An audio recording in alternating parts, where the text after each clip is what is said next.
Assalamualaikum dan salam sejahtera. Saya akan membentangkan topik berkenaan pembangunan ekonomi di Malaysia sebelum dan selepas merdeka. Bermula dengan sebelum merdeka, terdapat 3 faktor penting iaitu era pra-penjajahan, era penjajahan dan kesan-kesan ekonomi zaman penjajah. Pada era pra-penjajahan abad ke-14, Tanah Melayu Melaka telah menjadi pelabuhan eksport Timur Barat yang terkenal disebabkan kegiatan ekonomi yang bagus dan telah menarik minat negara barat seperti Portugis, Belanda dan Inggeris untuk menguasai perdagangan. Di situlah bermulanya era penjajahan yang hampir 400 tahun. Tetapi itu tidak menafikan tentang kesan-kesan ekonomi zaman penjajah yang berlaku pada masa itu seperti kemajuan penanaman getah, perkembangan pelumbungan biji timah dan ekonomi dualisme. Manakala bagi ekonomi selepas merdeka, pada tahun 31 Ogos 1957, ekonomi Malaysia telah banyak berubah atas 3 faktor utama, iaitu dasar ekonomi baru, dasar pembangunan nasional dan dasar wawasan negara. Pada dasar pecah perintah dan dasar ekonomi baru, penjajah Inggeris telah membuat konsep pecah dan perintah untuk mewujudkan jurang antara kaum, di mana orang-orang Cina tinggal di bandar untuk menjalankan perniagaan, orang Melayu di luar bandar sebagai petani, India pula bekerja sebagai pekerja di ladang atau buruh kasar untuk kerajaan.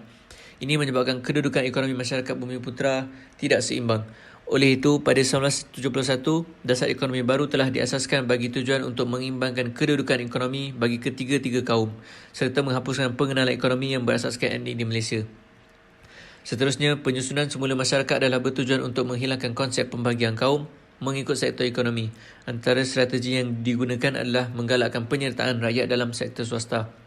Selain itu, Dasar Pembangunan Nasional berkhidmat sebagai asas untuk rangka rancangan jangka panjang kedua RRJPK2 dari tahun 1991 sehingga 2000.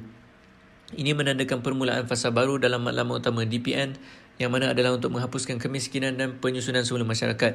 Pada April 4, 2001, Dasar Wawasan Negara telah diperkenalkan oleh Datuk Seri Dr. Mahathir Mohamad untuk tempoh masa pelaksanaan selama 10 tahun bermula pada 2001 sehingga 2010.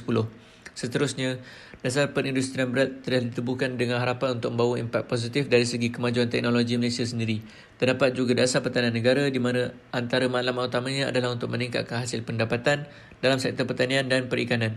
Selain itu, Datuk Seri Najib Tun Abdul Razak mengumumkan model baru ekonomi pada 30 Mac 2010 yang mengutamakan prinsip pembangunan negara melalui ekonomi berpendapatan tinggi, kemampanan dan keterangkuman atau inklusiviti. Secara keseluruhannya, Malaysia telah menghadapi pelbagai cabaran sebelum merdeka dan pasca merdeka dalam pembangunan negara, namun kesemuanya berjaya diselesaikan oleh watak perjuangan negara yang berpegangan tangan walaupun berbeza kaum dan agama.